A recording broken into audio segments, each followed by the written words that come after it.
laptop scandal and a new op-ed from New York Magazine, which attempts to come to Hunter's defense and make him the victim in this whole thing. Here's the title: What the Right Found on Hunter's Laptop. This piece is the result of a 6-month investigation into how 217 gigabytes of Hunter Biden's alleged personal data entered the public domain. Let's talk about this now with Kentucky Congressman James Comer. He's the ranking member on the House Oversight Committee.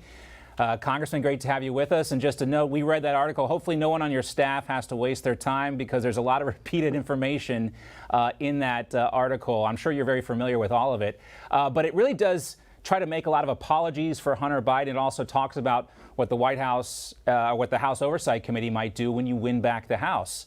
They say it's manufactured drama that we should be in store for. Manufactured drama? Is that what's going to happen?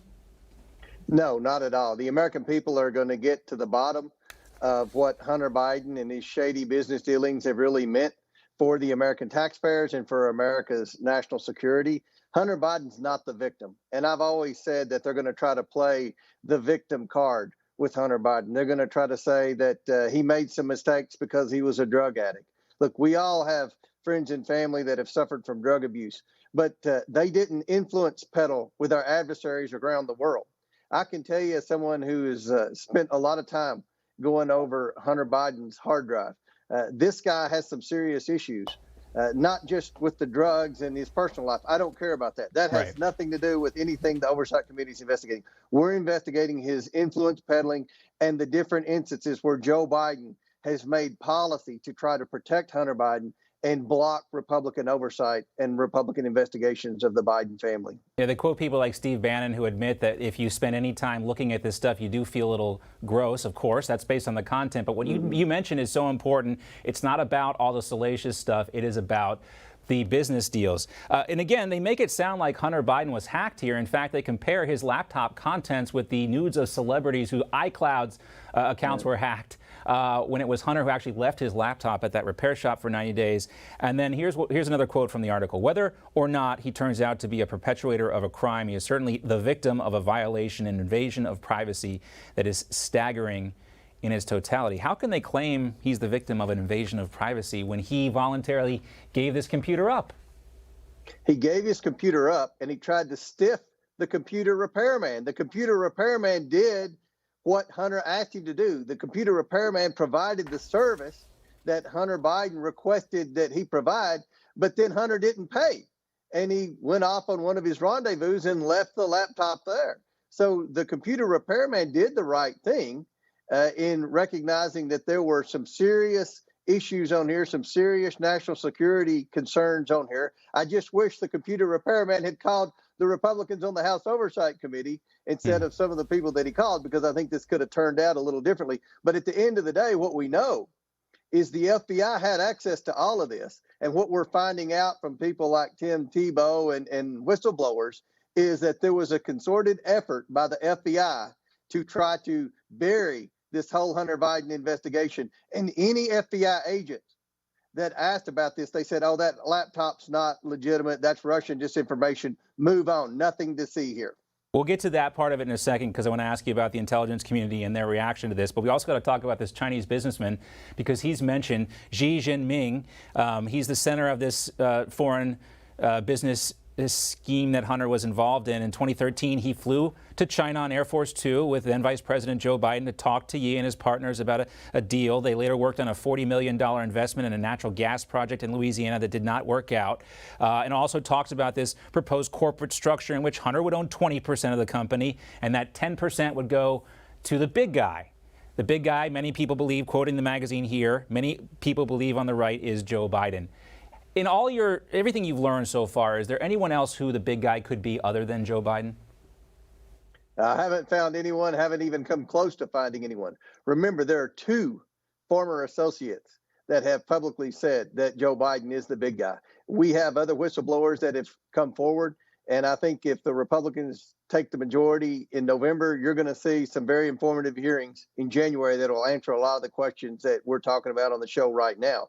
But at the end of the day, the fact that there was an effort to try to give Joe Biden 10% ownership of a Chinese energy company that threatens the energy viability of the American people, that's a concern. That's a big concern for Joe Biden. And that may be one reason why the intelligence community did what it did to try to bury this story. Which brings us to General Michael Hayden and James Clapper, both former CIA heads. They are also quoted in this article. They signed that letter that was published in Politico, warning everyone that this Hunter Biden laptop was likely Russian disinformation. But here's what they said about Clapper. He was not pleased to be asked about the letter 2 years after its release. What are you trying to get me to say? That I screwed up and I shouldn't have signed that letter? I'm not going to say that, Clapper said. As far as I was concerned, we were waving the yellow flag. At the time, it was fishy to me, and it had the characteristics of a Russian disinformation campaign. And then General Hayden said that he had not maintained interest in the story, believe it or not, after all this time. I was perfectly fine with that. He said it looked like disinformation. It would have been nice if we would have had to do something, or if we didn't have to do something or say anything, but the Russians were doing so much. So basically shrugs from the intelligence community. You know, I think this is really concerning. Are you going to call these two gentlemen to testify before your committee, Congressman? Absolutely. They're going to testify before a committee, whether it be oversight or judiciary or intelligence, because the American people have a lot of questions about why they signed that letter. Look, I have a problem with the statements those two, Clapper and the other, just said about the letter.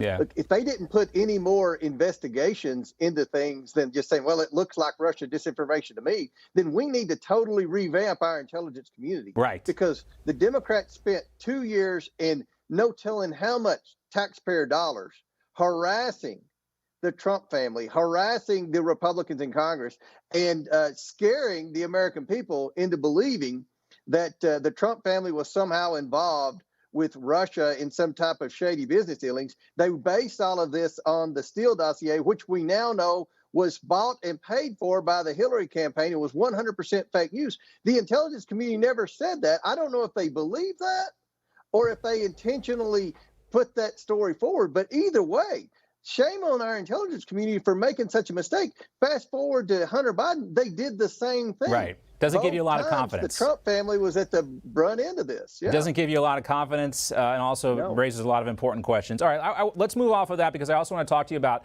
the situation in Ukraine currently. They're asking for more weapons. We've seen this successful counteroffensive working, regaining about 700 square miles of territory recently from the Russians.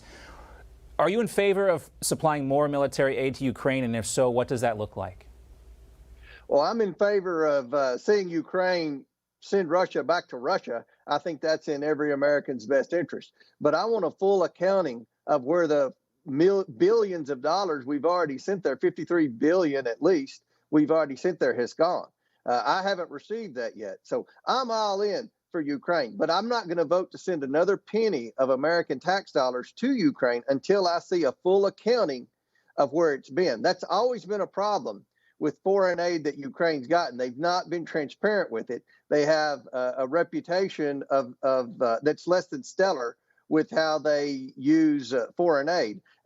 Traditionally, I'm against foreign aid for every country except Israel, but we have a problem with Russia, and it's in every American's best interest to see that Russia does not take over any of Ukraine. So if they're transparent with where the money has been spent that they've already received, then I'll certainly consider it. All right, Congressman James Comer from Kentucky. A big win for your Cats. Are you a Cats fan, too? Yeah, all right. I am a Cats fan. We're a football school now. Who That's would have right. thought? That's right. Well, good for the Cats. Great to see you, Congressman. Thanks so much.